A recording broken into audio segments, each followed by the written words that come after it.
एक गांव में सूरज नाम का किसान अपनी पत्नी के साथ रहता था। किसान बूढ़ा था, लेकिन उसकी पत्नी जवान थी। इसी वजह से उसकी पत्नी दुखी रहती थी। वो हमेशा चाहती थी कि मेरे ही जैसे पुरुष से शादी करने की चाहत मन में रखती थी। महिला के मन की बात को एक चोर समझ गया। वो रोज महिला को पीछा करने लगा। एक दिन किसान की पत्नी को ठगने के विचार से झूठी कहानी सुनाई।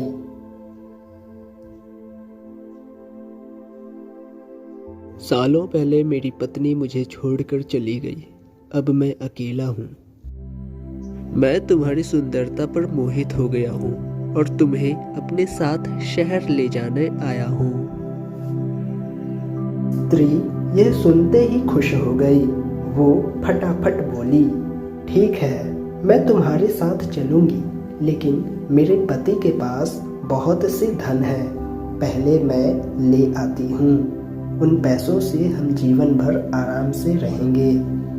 ये सुनकर चोर ने कहा, ठीक है, तुम जाओ और वापस लौटकर इसी जगह आना। मैं तुम्हारा इंतजार करूंगा। स्त्री घर गई और तो देखा कि पति सो रहा था। महिला ने सारे जेवर और नकदी को पोटली में बांधा और चोर के पास चली गई। किसान की पत्नी को आते देखकर चोर के मन में हुआ, अब मैं धनवान बनने वाला हूँ। बस अब इस महिला से पीछा छुड़ाने की तरकीब निकालनी होगी। तभी किसान की पत्नी चोर के पास पहुंची। उसके पहुंचते ही दोनों दूसरे शहर की ओर निकल गए। कुछ दूर चलने के बाद रास्ते में एक नदी मिली। नदी को देखते ही चोर को एक तरकीब सूझ गई। वो महिला से बोला, देखो, नदी गहरी है, इसे मैं तुम्हें पार करवाऊंगा, लेकिन पहले मैं ये पोटली नदी के उस पार रखूंगा, फिर तुम्हें साथ ले चलूंगा। स्त्री को चोर पर पूरा विश्वास था।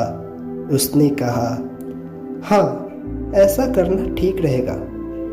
फिर चोर ने कहा, देखो, तुमने भारी जेवर पहने हैं, ये जेवर भी तुम मुझे दे दो, ताकि तुम्हें नदी पार करने में कोई बाधा ना हो। ये सुनते ही किसान की पत्नी सारे जेवर को चोर को दे दिए।